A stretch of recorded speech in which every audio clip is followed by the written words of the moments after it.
Praise God. So, happy birthday sa mga nag-celebrate ng birthday. Mamaya na yung ice cream.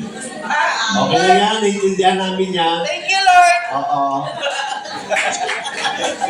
Yes, God. Mamaya na yung mga soft drinks.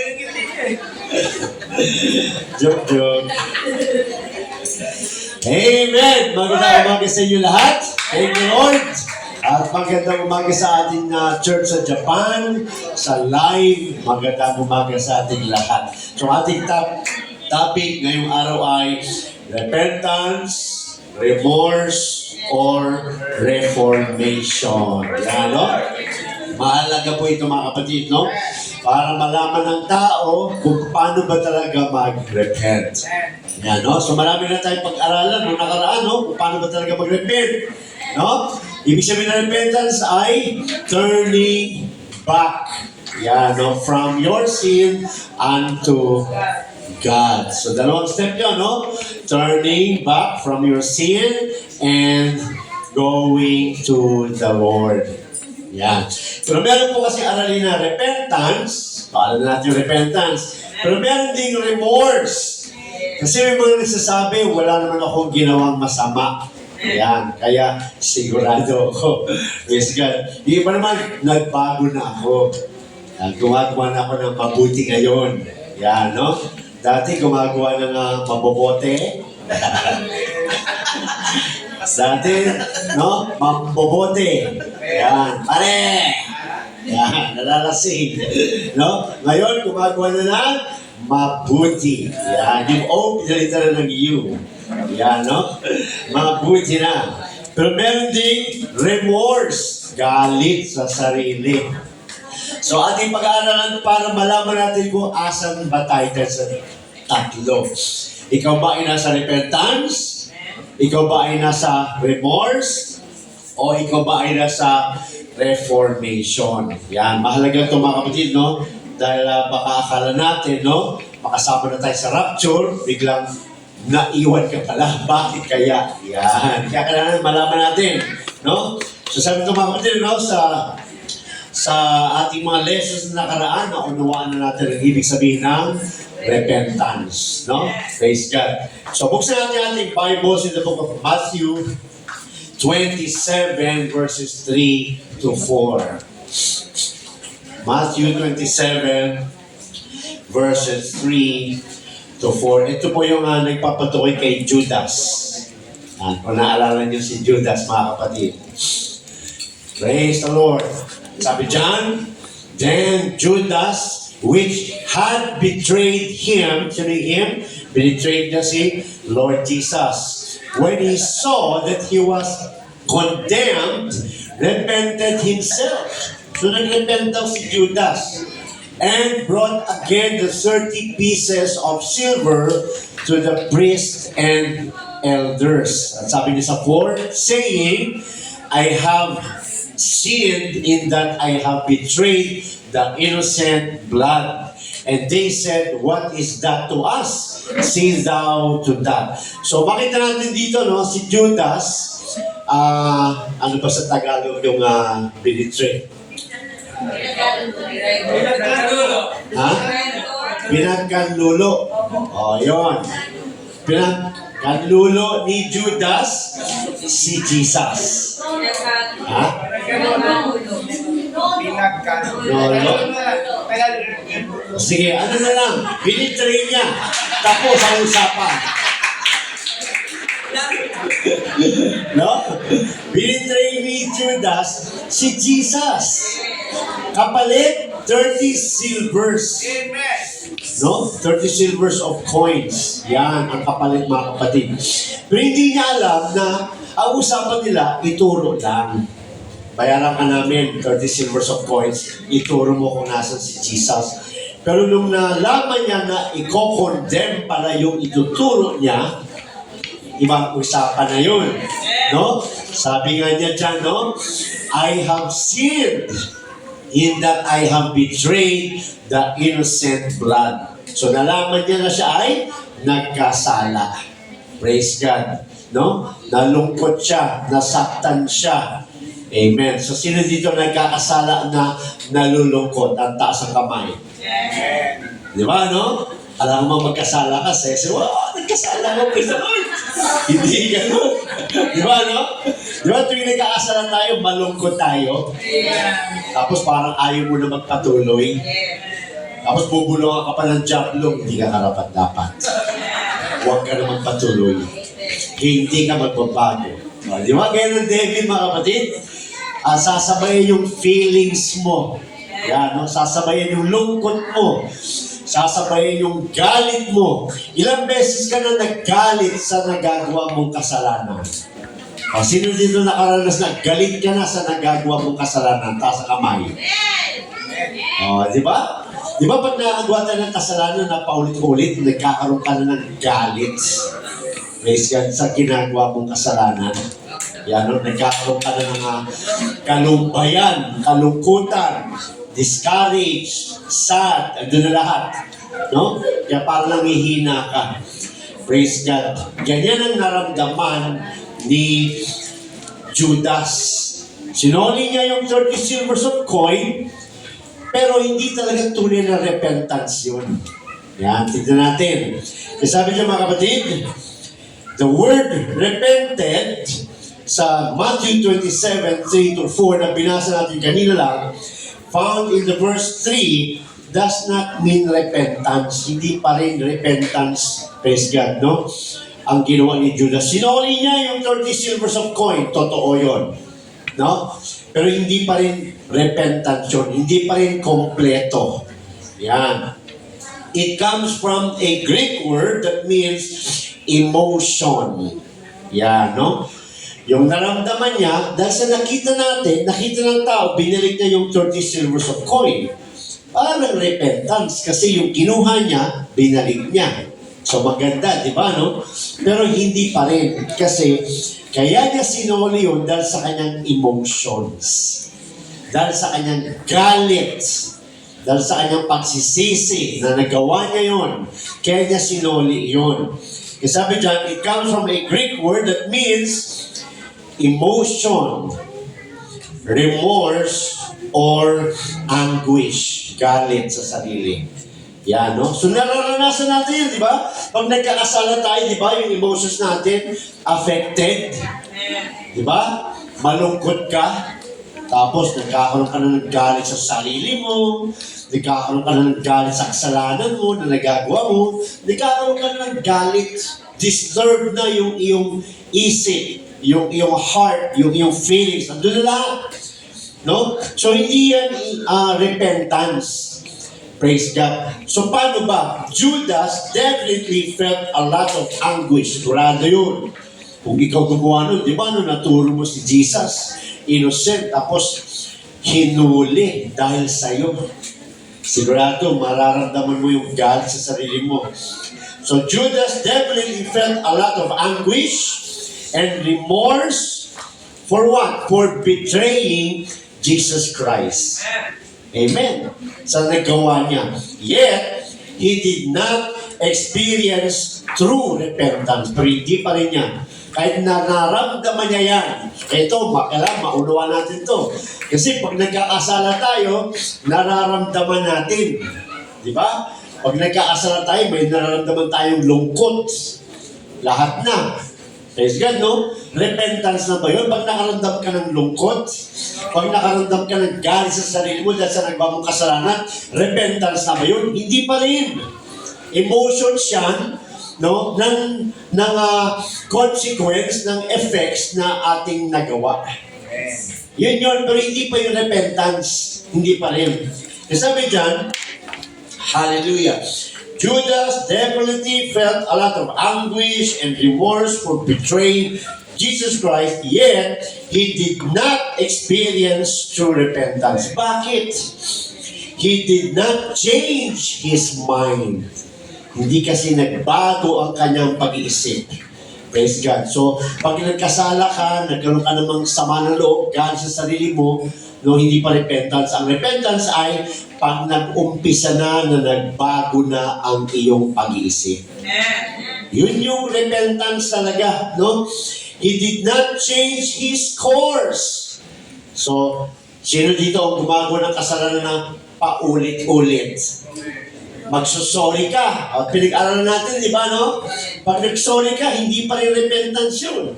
Ang repentance is change of mind, change of course. Ibig sabihin, babalikan mo pa yung dati, hindi na.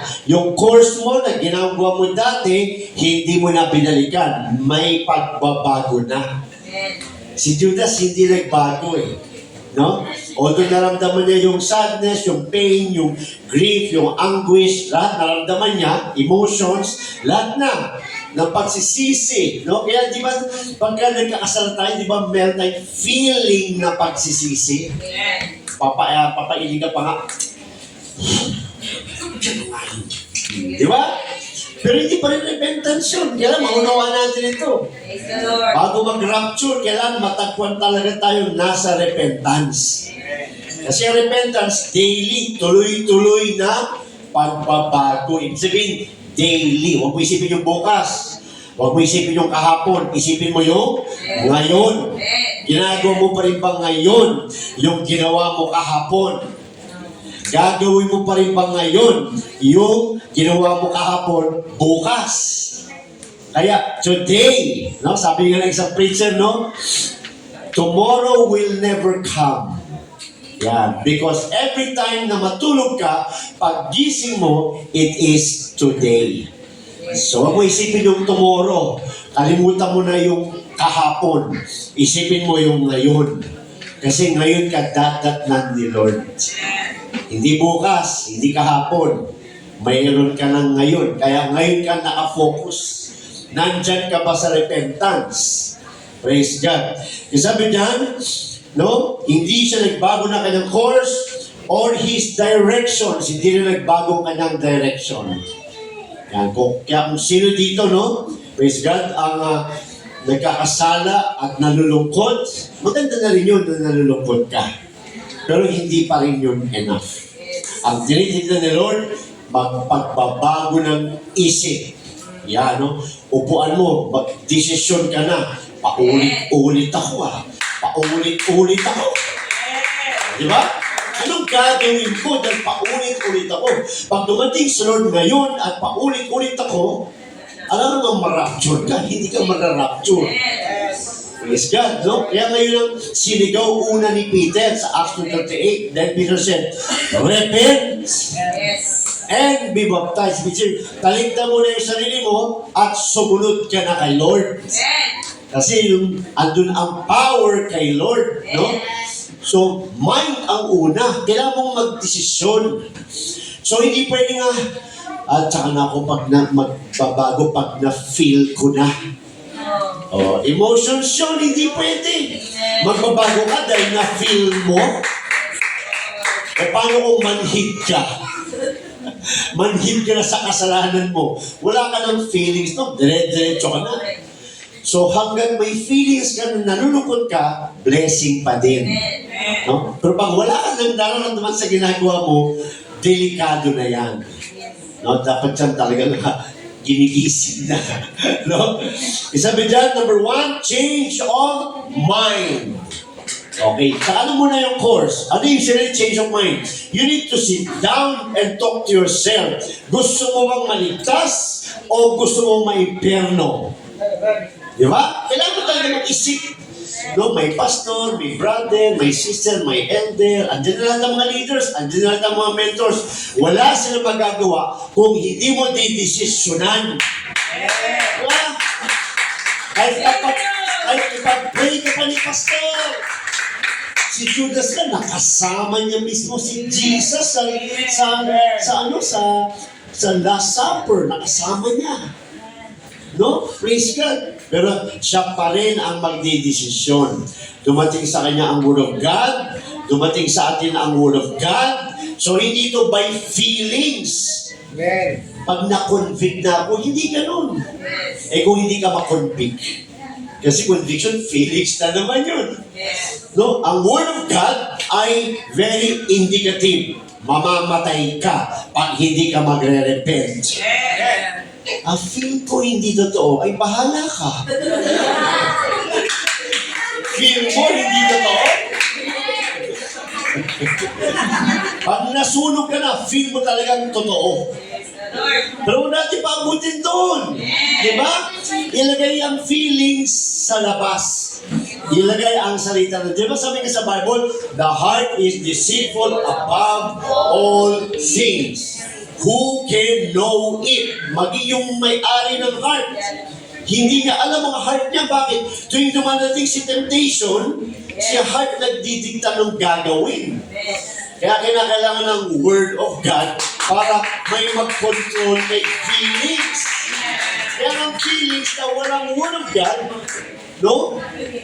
Pastor, okay na ba yun? May Word of God? Hindi pa rin. May Word of God, pero kailangan yung Word of God above your heart. May Word of God ka nga, pero yung Word of God naman, no? Nakokontrol ng heart. Si feelings pa rin. Di ba, no? Kailangan, eto na ang salita ng Diyos, eto na si feelings, eto na ako. Eto ang sinabi ng Diyos, eto ang gusto ni feelings. Sabi ng salita, repent and be baptized. So ano sabi ni feelings? Siguro feel ko. Naku. Walang feelings dyan. Obedience ang kailangan dyan. Di ba? Gusto ng tao magbago? Huwag mo nang intayin ang feelings mo dahil ang feelings mo, traidor. No? Traidor. Tayo naman, gusto natin yung feelings. Kasi bakit? Masarap sa pakiramdam. Di ba, no? Ako ang iyong konsensya. Tumigil ka. May salita ang Diyos. Praise God. No? So sabi dyan, hindi siya tunay na nag-repent dahil hindi nagbago ang kanyang mind, hindi nagbago ang kanyang course, hindi nagbago ang kanyang direction. Ibig sabihin, kailangan mo talagang baguhin. Hindi by feelings, by obedience. Yan, no? Praise God. Kaya sabi dyan, instead of returning to Jesus for restoration, yan, he went and hung himself. Praise God, no? Kasi bakit? Buhay pa si Jesus nung tinuro niya si Jesus. Available pa si Jesus. Pwede pang bumalik kay Jesus. Kaya yung mga nag-iisip-isip ka na, titigin ako sa church kasi wala akong pagbabago. You are hanging yourself sa iyong kasalanan. Hindi ka maliligtas. Our God is a merciful God. Amen. Our God is a loving God. Praise God, no? Bumalik ka lang. No? Huwag kang tumigil. Huwag tayong gumaya kay Judas na pag nagkasala, binisa yung kanyang decision sa kanyang feelings. Kung ang feelings mo, mahina ka na talaga. Pero kung ang feelings mo, mahina ka, pero may sabi ng Diyos, I am your strength. Diba? May pag-asa ka. Kaya si feelings, ilagay natin sa tabian. Yan, no? Kaya dahil sa feelings, maaga pa, ikaw na. Dahil sa feelings, no? 13 years old, ikaw na talaga. Pagdating ng 18, ang pangit mo pala. Dahil sa feelings, pinapatawa ko lang kayo, ha? Praise God. No? Ang feelings ay pag masaya, masaya. Pag ang feelings ay malungkot, malungkot.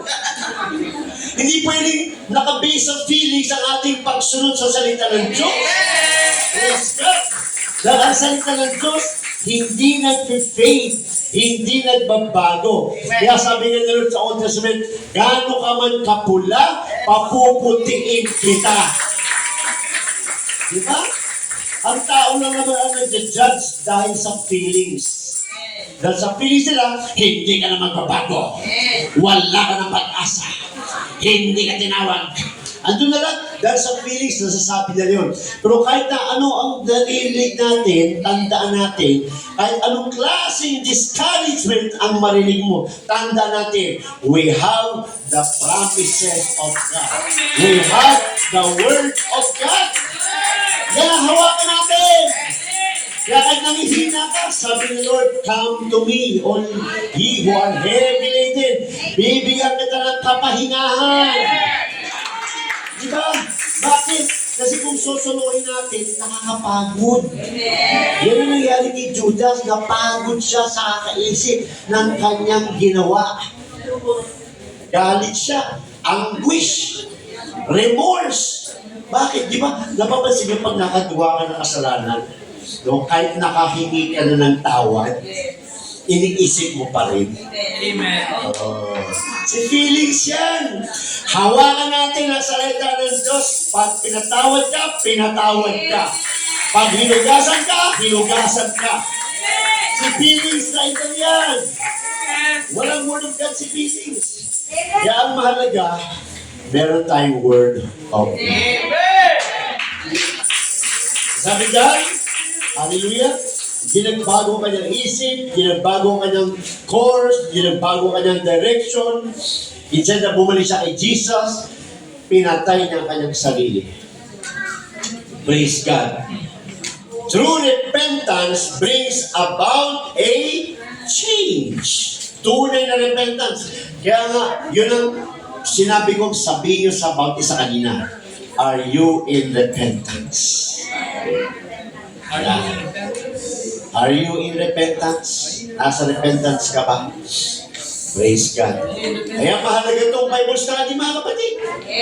Dahil dyan tayo tinataniman, pag uwi natin, inuulit ni Lord yun. Di ba sabi sa Romans 10:17, faith cometh by hearing, and hearing by the word of God. Mahina ako eh. Makinig ka lang. Tinatamad na ako eh. Tumayo ka lang. Amen. Takpan mo mata mo. Kaya, di ba? Yes. Bibig mo. Mamalitin siya, mapapatigil yun. Takpan mo tenga mo. Sige nga.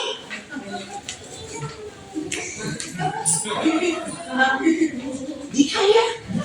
Bukas. Bakit? Diyan dumadaan ang salita ng Diyos. Kaya anong gagawin mo? Dalhin mo lang sa gawain. Yes. Dalhin mo lang sa diskuhan. Tama ba? Sa diskuhan? Hindi. O bakit ka napapasayaw pag nasa diskuhan ka? Kasi pumasok sa tengaan. Di ba? Tugtog. Beat. Yes. Di ba? Pumapasok sa tenga. Kaya kung ano yung narinig mo, yan ang tinatanim mo sa garden mo. Ano man ang tinanim mo sa garden mo, tutubo. Pag nagustuhan mo, ikaw na rin ang nagdidilig. Tapos sasabi mo sa dulo, si Satan talaga oh. Ikaw dyan ang pumili kung ano yung pinagpakinggan mo, tapos sisisi mo yung devil. Diba? Sabi ng devil, natutulog ako ha. Nag-meditate ako ha. Diba? Tayo ang pumipili kung ano ang pinapapasok sa tenga. Kaya wala tayong masisising iba kundi ang sarili natin. Kaya wala na to. No? Lahat na yan, bakuit na yan. Lahat na. Di ba? Praise God. Sabi dyan, no, hindi siya nagbago. Binigtin niya kanyang sarili. Sabi niyan, ang tunay na repentance ay may pagbabago. Yan, no? Praise God.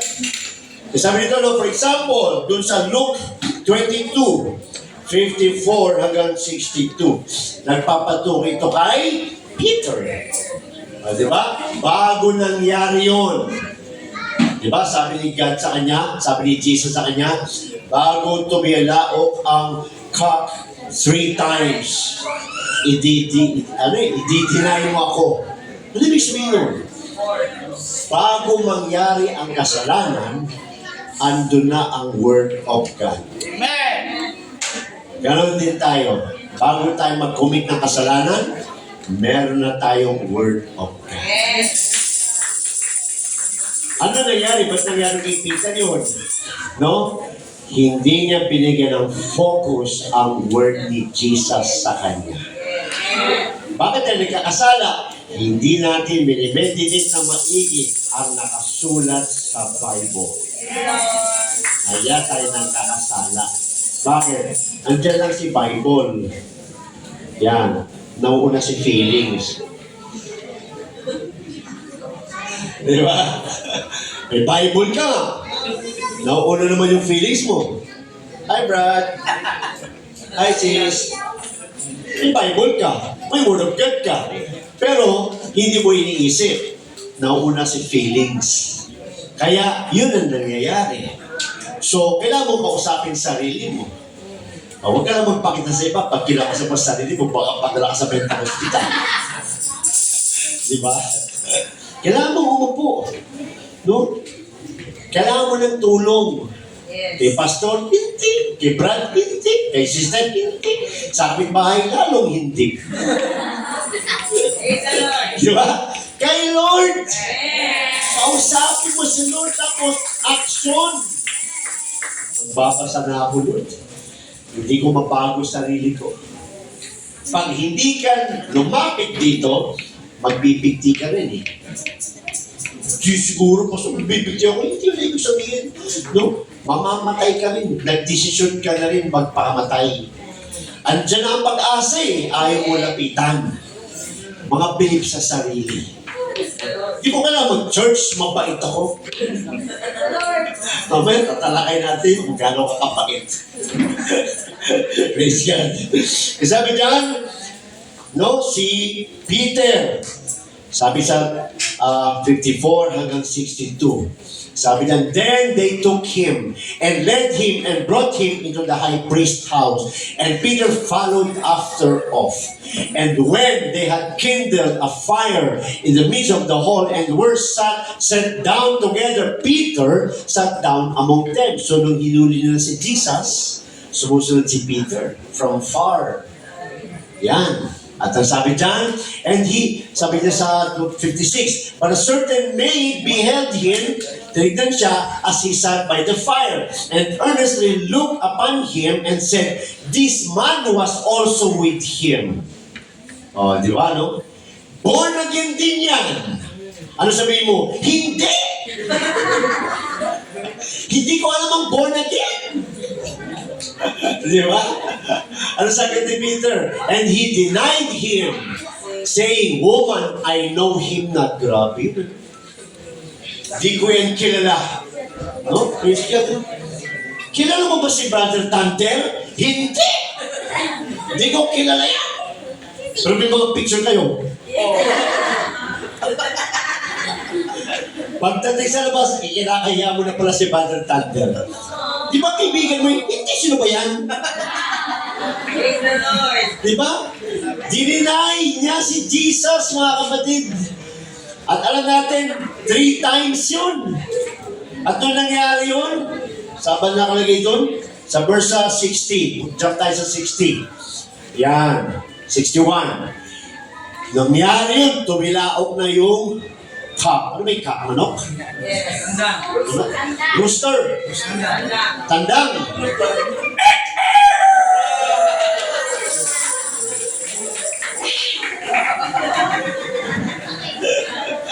Di ba? Bigla siyang boo.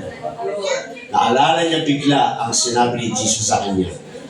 Praise God. At sabi dyan, 61, and the Lord turned and looked upon Peter.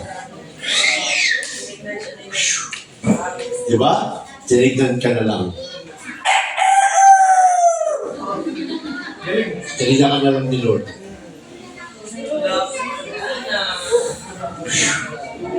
Di ba? And look upon Peter. And Peter remembered the word of the Lord. Ano yun? Tinignan siya. Every time we sin, we remember. Yes. Yun yung pagtingin ni Lord sa kanya. Nung tinignan siya ni Lord, naalala niya. Nung nagkasala tayo, naalala natin. Amen. Yeah, praise God. How he had said unto him, before the cock crow, thou shalt deny me thrice. O, tingin nyo sa 62. And Peter went out and wept bitterly. May feelings din si Peter. Yes. May feelings din. Nagsisi din, nalungkot din, nasaktan din, nagkagalit din sa sarili, pero nagtapos mo din si Peter, naghang ba sa kanya ng sarili? Hindi. Bumalik siya kay Lord. Yun yung tunay na repentance. Kaya kung nagkakasala tayo, church, huwag kang tatalikod. Labanan mo yung feelings mo kasi ang devil, ginagamit niya yung ating feelings. Tanda natin, the Word of God is more powerful than a two-edged sword. Walang lusot dyan si feelings. No? Pag sinabing sharper than a two-edged sword, isipin mo yung espada na ang talas, ilalim at taas. Siguradong pasok. Pasok talaga. Walang lusot. Walang matigas. Naalala ko may sinalan kami ni, ewan ko kasi ba ni Efren yun. No? Malaking mama, maitim. Yung pag nakita mo yung mukha, parang hindi tatanggap, baka patukan ka pa. Pero ang dala-dala namin, Word of God. Sharper than a two-edged sword. Nagpa-Bible study pa lang kami. Doon kami sa kama niya. Yan, siya'y nakaupo. Kami nakaluhod sa kama. Umiiyak na siya. Dahil walang matigas na puso sa salita ng Diyos. Sa mga tunay na nagsasaliksik. Praise God. Hallelujah. Kasi sabi dyan, si Peter, dininay niya rin si Jesus. 3 times pa. Si Judas, isang beses lang. Si Peter, 3 times. Pero yung 3 times pa ang nakabalik. Yung isang beses pa ang hindi nakabalik. Look at that. Kaya huwag ka matisarad kung ilang beses ka na nagkasala. Dahil lagi kang may pwedeng balikan. Amen. Pero yung pagbalik mo yun, huwag mo na gawing 4. 5, 6, 7. Kasi kailangan ng change of mind. Change of direction. Change of course. Kaya ganyan ang David, pinapalungkot tayo, dinidiscourage tayo hanggang sa malunod ka na sa kakaisip. Di ba meron ng kasabihan, no? Yung paper na bond paper. No? Paper na bond paper pa. May bond paper, di ba, no? Mag-point ka ng pencil pen at dot sa gitna. Bigyan mo sa tao. Ano yung nakikita mo? Automatic, nakatingin yung tao dun sa dots. O, di ba nangyari din dyan sa akin, sa panaginip? No? Basically, ang tao talagang nakafocus dun sa nakikita. So, ganoon din tayo, ano, pagka nakafocus tayo sa lagi natin nagawa kasalanan, kasamaan, malulunod ka. Tignan din natin yung sa paligid na puti. Yun yung gano'ng kadami ang pag-asa. Yan. Yun nga lang, kailangan mong lumapit. No? Hallelujah. Sabi na, repentance will always bring about a change. Kaya yan ang tanong, nagbago ka na ba? Yan. Marami akong nagawa, pastor eh. Kaya di ba sasabi sa prayer meeting natin, gawa ka ng listahan. Yan. Pag-pray mo, actionan mo, at makita mo, kapag check ka na ng mga boxes, makikita mo, kasama mo talaga ang Diyos. Kung wala kang listahan, paano yun? Gawa ka ng listahan ng mga ginagawa mong kasalanan. Huwag mo na ipakita sa katabi mo. Baka isumbong ka pa. No? Kasi sabi niya, repentance ay nagdadala ng pagbabago. Praise God. It will make you a better person and free you from guilt, shame, and remorse. Ano yun? Pag tumalikod ka na sa kasalanan at lumapit ka na kay Lord, magkakaroon ka na ng kalayaan sa guilt.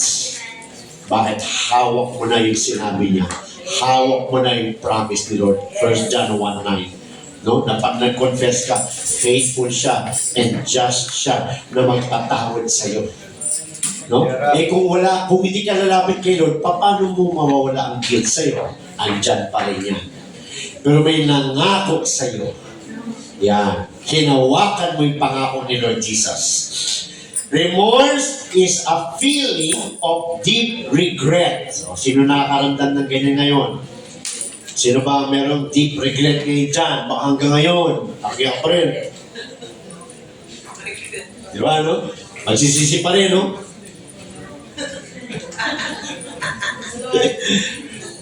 Of hopelessness and even despair, feeling wala ka ng pag-asa. Oh, sino na nakapagsalita niya sa sarili mo? Wala talaga akong pag-asa.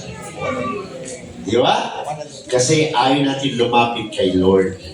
Praise God. But it does not lead to real change. Andiyan na. Feeling sad ka, feeling discouraged ka, andun na lahat ng negative. No? At ang tuloy niyan, hindi ka pa rin dadaling sa pagbabago. Hindi ka talagang dadaling sa pagbabago. Ganun pa rin. It does not help us believe in God. Pag alam mong nagkasala ka, dahil alam mong nagkasala ka sa Diyos, hindi pa rin nangangahulugan na believer ka ng Diyos. Hindi pa rin. Praise God. Repentance causes us to turn away from sin. Ang tunay na repentance, titigil ka na sa nagagawa mong kasalanan. May feelings ka nga na pangit, galit, etc. Pero ayaw mong tigilan, wala ka sa repentance. Kailangan mo na talagang tigilan yan. Huwag mo na isipin kung ilang beses mo nagawa. Ang isipin mo, ngayon, tapos na, hindi na pwede. Kailangan to.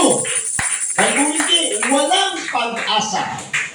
Yan ang tunay na walang pag-asa, yung hindi titigil. Oh, kaya ba natin mag-isa? Hindi. Kaya ni Lord. Kaya ni Lord. Binalang, dalihin mo yung sarili mo kay Lord. So, yun ang ginagawa natin. Dinadala natin sa, bakit? Mayroong pag-aaral dito. So, dinala natin saan. Yung church clinic, ginagamot tayo lagi sa church. Hindi yung boring naman. Hindi boring yan. Ano yan? Tune up ka. Diba? Ang coaching hindi tune up, nagiging palyado. Hindi na pwede sa long distance. So, hindi ka makakalayo. Pero kung lagi ka nagpapatune up kay Lord, malayo ang mararating mo. Praise God. Hallelujah.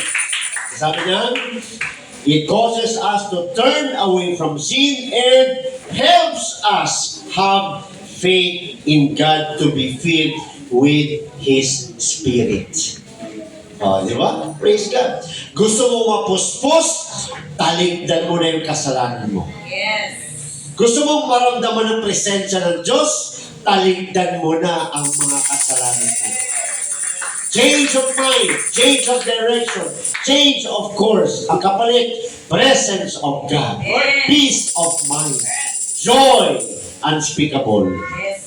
Walang sukat na kasiyahan.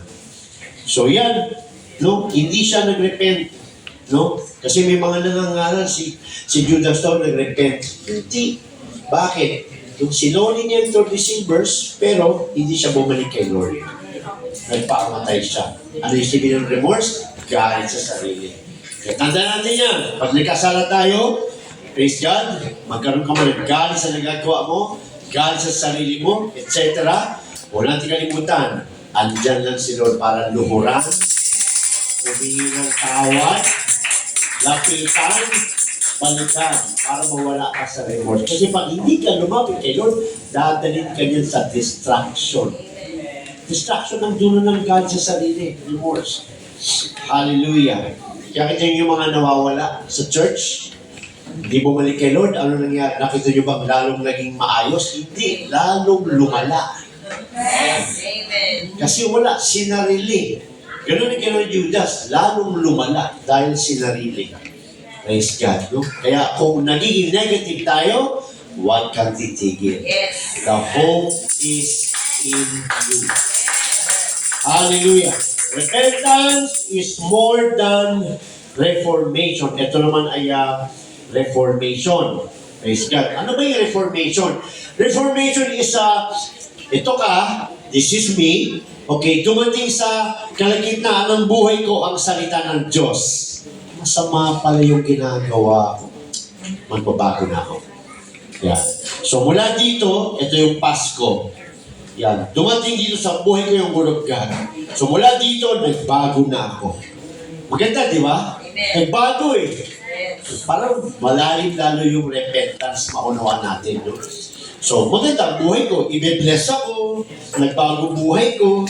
Kaya lang, no, nagbago ang buhay ko mula sa araw na dumating sa akin ang salita ng Diyos and onwards, nagbago. Pero hindi nagbago yung Pasko. Kung ano pa rin yung Pasko, yun pa rin, hindi nagbago. Ang nagbago lang sa akin yung mula dito hanggang doon. But my past is still the same. Yung remorse naman, nagpakamatay, galing sa sarili. Ito naman, reformation, kumanda. Maganda ang reformation.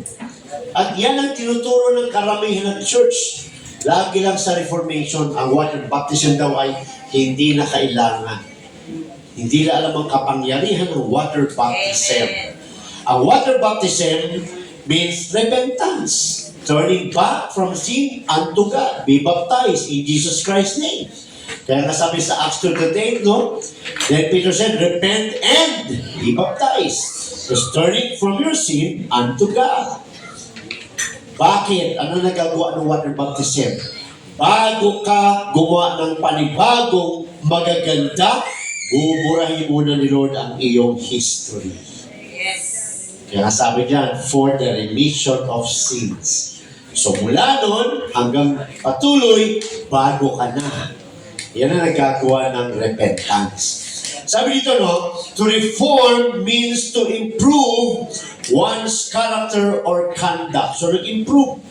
Sinner pa rin ako, pero dahil dito sa Word of God, dumating sa buhay ko, nag-improve yung life ko, nag-improve yung conduct ko, maaaring hindi na ako nagsasalita ng mga words. Kanta ko, naging maganda, naging mabait na ako, di na ako nagmumura, wala na, mabait ka na. Di na ako umiinom, di na ako naninigarilyo, di na ako. Ay, parang title, ano? Nagbago no? Sabi dito, no? To become better, to behave better, to give up misconduct, to make better by removing faults or defects. So, tatanggalin ko na lahat ng pangit. Iwanan ko na. Bagong buhay na. That's reformation. Maganda siya. No? When one truly reforms, he starts to live a better life from that moment on. Mula ngayon, di ba ganyan, no? Mula ngayon, magbabago na ako. Mula ngayon. Mula lang ngayon. Magbabago na ako. Hindi na sinabi ni Lord, pag nag-repent ka, mula noon, babaguhin kita. Yes. Hindi mula ngayon. Praise God. Kasi sabi dyan, although reformation is good, maganda siya, it does not change or erase the past. Di ba? Ano sabi sa Psalms 51:5? Tayo ay hinorma sa kasamaan, pinanganak sa kasalanan. Romans 6:33, at ang kabayaran ng kasalanan ay kamatayan ng impyerno. So kahit magbago ako mula dito hanggang doon, presently, gumanda na naging maayos sa buhay ko, I'm still, in my past, I'm still a sinner. And the wages of sin is still death. Kaya yun yung tinuturo nila ngayon ng good works. Yan. Good works. Gumawa ka ng maraming good works. Going back to history, who you really are, you are still a sinner. Yes. You need to erase the past to start a good one. You see, the difference of reformation and repentance is this. Reformation, you're making your own good works. Ikaw gumagawa ng good works. Repentance, God is making your own good works. Bakit? No? Pag nabaptize ka in Jesus Christ's name, susundan ka ng Holy Ghost. Pag nakatanggap ka ng Holy Ghost, makakasunod ka dahil sa Holy Ghost. Ang Holy Ghost ang gumagawa ng good works sa iyo. Hindi sarili mo. Yung Diyos na ang gumagawa sa iyo ng mabuti. Kasi binago ka mula doon, binura, hindi ka na sinner. Son, child of God ka na. Kasi sabi dito, no? Maganda ang reformation, yun nga lang, it does not erase your past. Praise God. Kaya kung ang Diablo, pinapaalala sa iyo ang mga past mo, hanggang doon na lang yun. Yes. Kahit na anong klaseng paalala nila sa past mo, lagi mo hawakan pa rin ang salita ng Diyos. Remission of sins na ako. Na-remit na lahat ng sins ko. Hindi na ako unrighteous. Naging righteous na ako in the sight of God. Erase na ang dati kong kalagayan as a sinner. Kaya pag born again ka ng totoo, huwag kang tatay dito sa pulpito at sabihin mo, ako'y isang makasalanan. Hindi na. Hindi na. Binago na ng Diyos ang iyong statute sa kanyang harapan dahil nung ikaw ay na-baptize in the name of Jesus Christ, binura na ng Diyos ang iyong history bilang isang makasalanan. Pero ang Reformation, hindi. Yun pa rin. Dito lang nagsimula ang pagbabagong buhay. Pero still, he is a sinner. Yan. Meron pa tayo? 16 minutes. Okay pa ba tayo? Amen. Kaya kailangan malaman natin ito pa. Gusto ba ako nakatindig? Yun. Praise God. Sabi dyan, it still leaves the sinner under the sentence of eternal death. Kahit nag-reform na siya, in his stature, in the sight of God, he is still a sinner. He will still face the consequence of his sin, which is death, eternal damnation. Yeah, no? Praise God. Hallelujah. Suppose that a criminal who has broken the law several times and is guilty decides to reform. From that moment on, he decides to obey the laws of the land. Naging masunuri na siya. This is good. Mabuti yan. Bago na siya.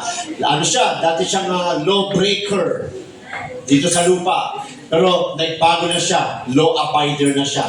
Maganda yun. Kaya lang, ilang beses na siya may record. May record na siya na lawbreaker siya eh. No? Na naka-design talaga na ikukulong ka. Di ba? No? Magbabago na ako, sir. Oo nga, kaya lang, meron ka ng record. At ang katapat niyan ay kulong. So magbago man siya, ang sabi nito, no, if he is caught or if he surrenders to the law, he will still have to pay for his past crimes. Ikukulong pa rin siya. Di ba?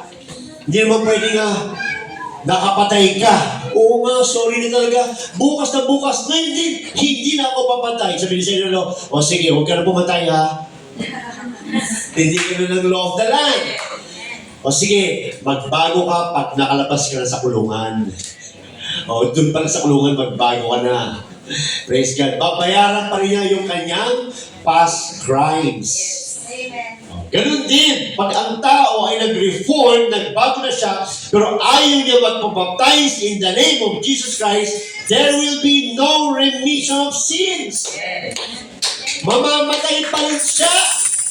Dahil yung sting of death nakasalalay sa katayuan ng tayo. Are you a righteous man now? Or are you still a sinner? Kaya nga sabi ni Peter, no? Acts 2:28, then Peter said unto them, repent and be baptized, every one of you, in the name of Jesus Christ, for the remission of sins. Doon natatanggal yung ating katayon sa harapan ng Diyos as a sinner pag tayo ay water baptized in the name of Jesus Christ. You are no longer a sinner na hindi ka masisingil ni death. Bakit? For the wages of sin is death, but the gift of God is eternal life.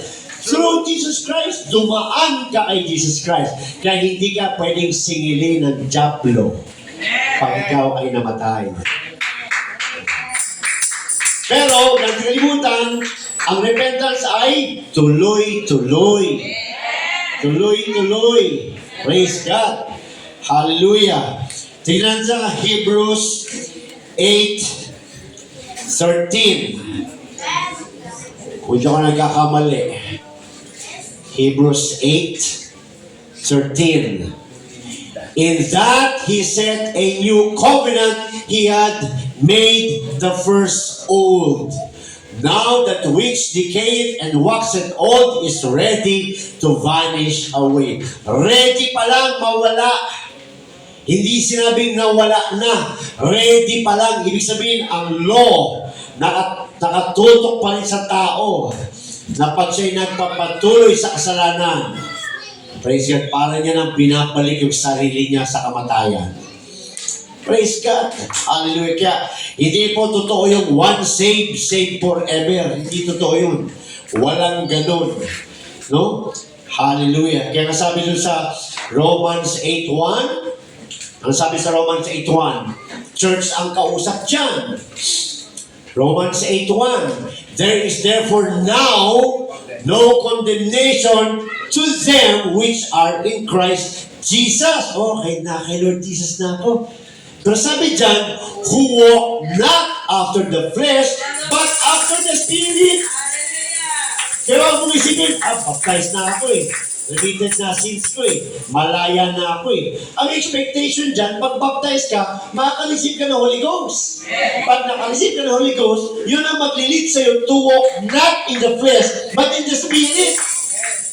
Eh, hindi basihan na sure ball ka na dahil baptized ka. Ang basihan, saan ka lumalahad. Dahil maraming baptized sa tubig at sa Holy Ghost, pero nawala na. Yes. Bumalik na sa dati. Kaya ang basihan ay yung walking in the Spirit. Romans 8:14. Ano nakalagay sa Romans 8:14? Kaya concluded Romans 8:14. For as many as are led by the Spirit of God, they are the sons of God. Sila talaga ang mga tunay na anak ng Diyos. Kasi maraming nakanisip ng Holy Ghost, pero bumabalik sa dati. Kung bumabalik sila sa dati, led ba sila ng Spirit of God? Hindi. They are walking in the flesh. If they are walking in the flesh, Romans 8:1, you are in condemnation. Diba? Kaya sabi ni Apostle Paul sa Romans 5:19, ang mga gumagawa ng mga ganito, ay hindi makakapasok sa kaharian ng Diyos. Sino ang kausap niyo doon? Unbeliever? Hindi. Church ang kausap niya doon. Bakit? Kasi church tayo.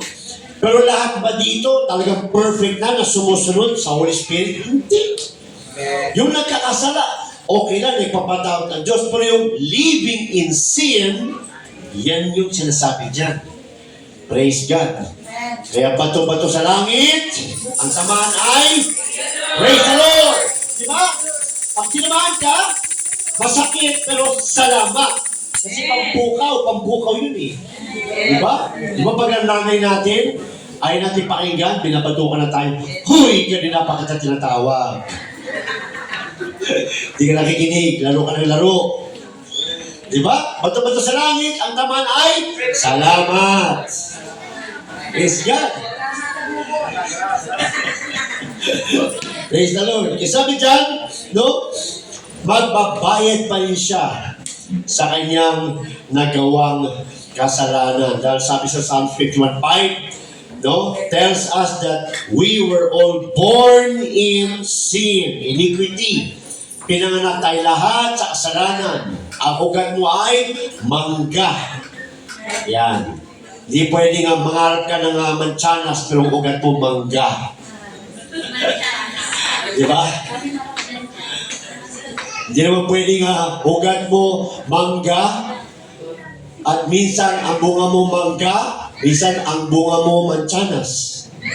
Kaya sa probinsya meron tinatawag na apple mango.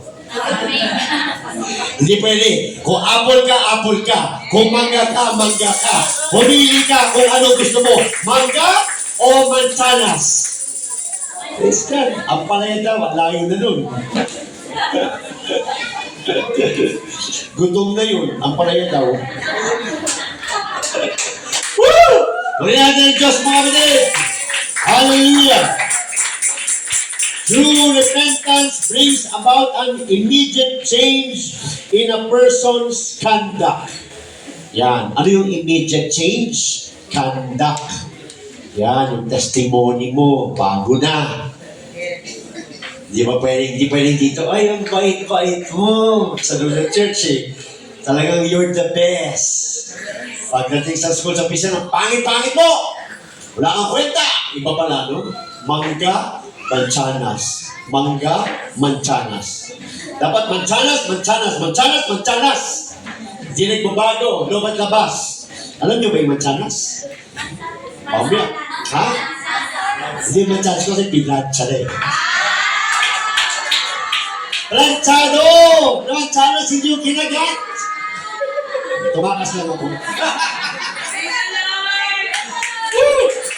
Ano ba yun? Mansa? Mansanas. Kaya pala hindi ko yung nag-react pag sabi ko mansanas. Mali pala.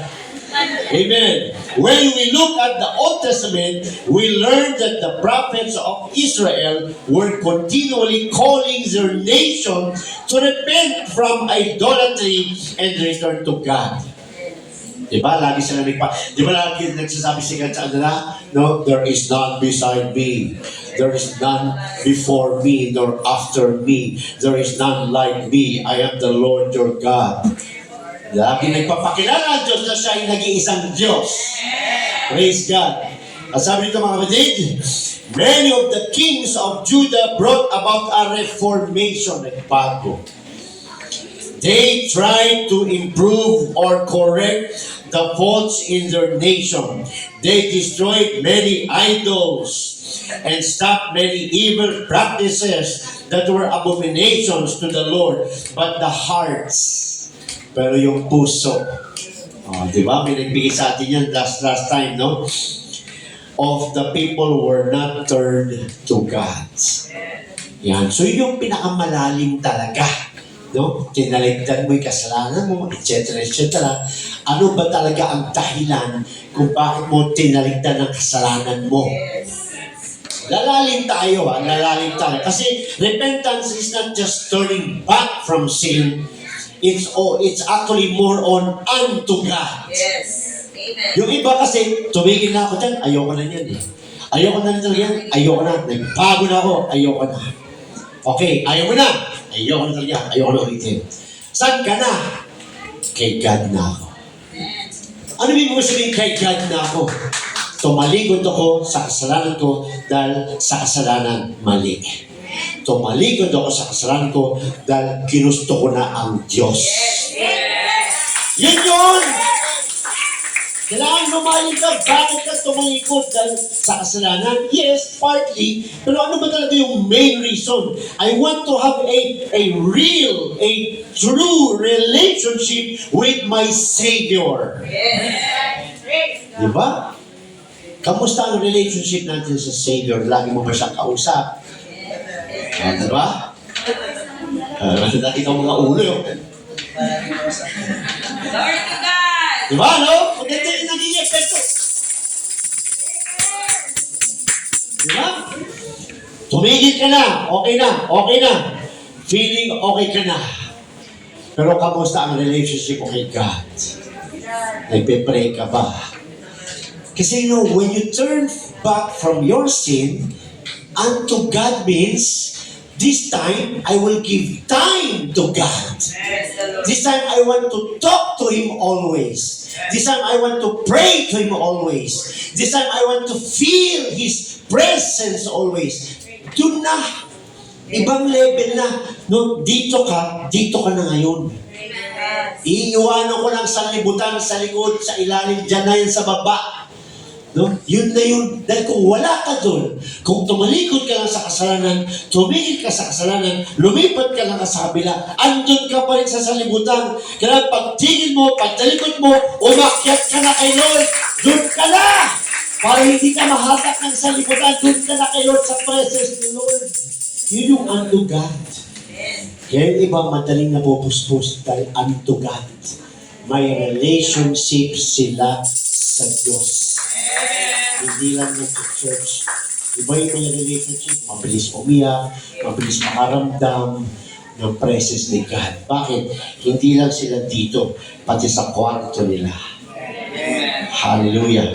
Conditions may have appeared good on the outside. Maaring maganda ang itsura mo sa labas. Maaaring umiiyak ka dito sa church. Di ba? No? Pag nasa church ka talaga, wow! Pag dito sa kwarto, talagang di ka makaiyak sa kwarto. Dahil relationship talaga ang magdadala. Kahit saan ka pa, kung paano ka umiyak kay Lord, kahit saan, ganun ka. Di nagbabago. Di nagbabago. Dahil relationship to, relationship. Kaya maging excited tayo sa kanyang pagbabalik na meron kang tamang relationship sa kanya. Dito pa na sa lupa, ma-enjoy mo na ang relationship mo sa Diyos. Lalo na pag nag-rapture na. Sabi niya, conditions may have appeared good on the outside, but nothing had changed in the hearts of the people. Tinigil na yun, wala nang idols, wala, binasag na, sige na. Pero, wala pa rin, hindi pa rin first si God sa kanilang heart. Yan. God is never happy until the root of sin in our heart is removed from our lives and we are transformed. Hallelujah. Sinners may stop drinking, fornicating, committing adultery, and other sinful habits. Pwede matigil natin yan. Ayoko na yan. Ayoko na uminom. Ayoko namang lalaki ka. Ayoko namang babae. Babae ka. Ayoko namang lalaki. Lalaki ka. Ayoko namang lalaki. Babae ka. Ayoko namang babae. Malala. Di ba? Pwede itigil yan. Ayoko namang nagahilo. Ayoko namang sinungaling. Ayoko namang tago. Lahat na. Ayoko na. Ayoko na. Di ba? Ayoko na.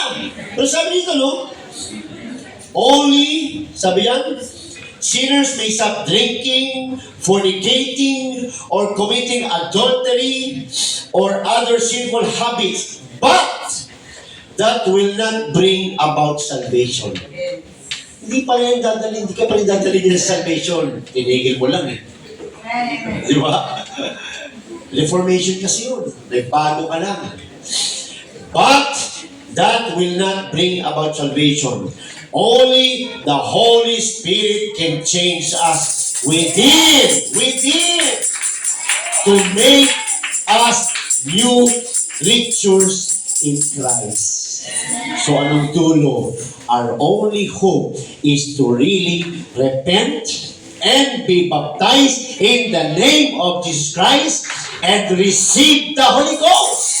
Dahil ang Holy Ghost ang kapangyarihan natin para tayo magbago. Pero paano yung mag-umpisa? Mag-umpisa sa repentance. Gusto ko ng Holy Ghost eh. Itong susi anak, talikdan mo muna to. Talikdan mo muna to. Tigil mo na yan. Pwede ka bang makalis ng Holy Ghost? Andun ka sa diskuhan? Itigil mo na yan. Itigil mo muna yan, anak. Lumapit ka sa akin at bibigyan kita ng kapangyarihan. Babaguhin kita. Hallelujah! There can be no repentance after death. Patay ka na eh. Ano ka mapag-repent? Patay ka na. Diba? Sinusunog ka na nun eh. Puro na lang sayang, sorry. Bakit kasi? O, di ba? Huli na. The time of repentance is now. Now. So I'm not talking about baptism only. I'm talking about true repentance. How is our relationship with God? Maring baptize ka na in the name of Jesus. Maring may Holy Ghost ka na. Pero how is your lifestyle? Meron bang change? How's your direction now? How is your course now? Baptize ka, may Holy Ghost ka, pero andun ka rin sa dati mo ginagawa. You are not in the right course. You haven't changed. You are in the wrong direction. You need to repent.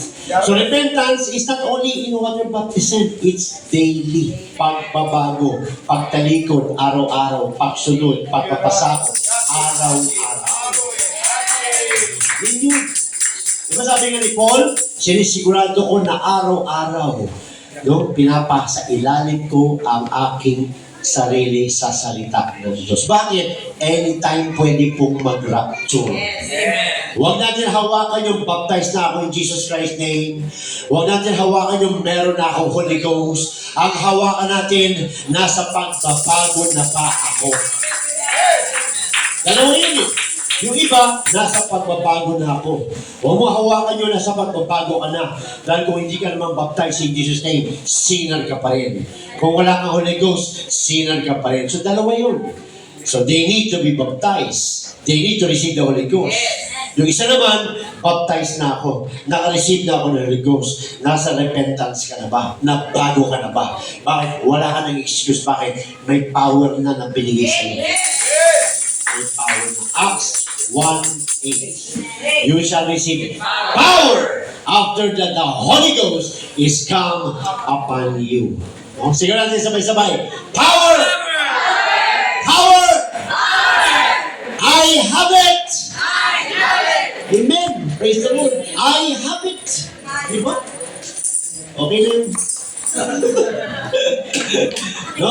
So yan, kanya-kanya talaga ito mga kapatid, no? If you have done, sabi nga, no? Therefore, it is not wise to say that you will repent later. Tsaka na? Di pwede tsaka na, abuta ka ng rapture. The Bible tells us in Hebrews 9:27, it is appointed unto men once to die. Isang beses ka lang mamatay. Pag namatay ka na, wala nang balikan yun. Yes. Di ba? Praise God. But after this, the judgment. Hallelujah. If you have done something that has caused you to feel remorse, that is not enough. You still need to repent and make things right. Do not allow sin to remain in your heart. It will keep you out of heaven. Palalabasin ka niyan sa langit. Last verse, 2 Peter 3:9. But this is not the Lord's will. He is not willing that any should perish, but that all should come to repentance. Yan. So malinaw, no? Repentance means pagtalikod talaga sa kasalanan unto God. Unto God means you better have a good relationship with God, with the Lord. Remorse is galit sa sarili. Dadali ka niya sa distraction. Huwag mong i-entertain yan. Reformation is nagbago ka, pero hindi ka pa nahugasan. Hindi ka pa rin maligtas. We need repentance. And God bless the glory. God bless everyone. In Jesus' name. Amen. Repent and be baptized in the name of Jesus Christ, and ye shall receive the gift of the Holy Ghost. Na ito promise niya sa lahat. God bless. Thank you, Lord Jesus. Praise God. Hallelujah.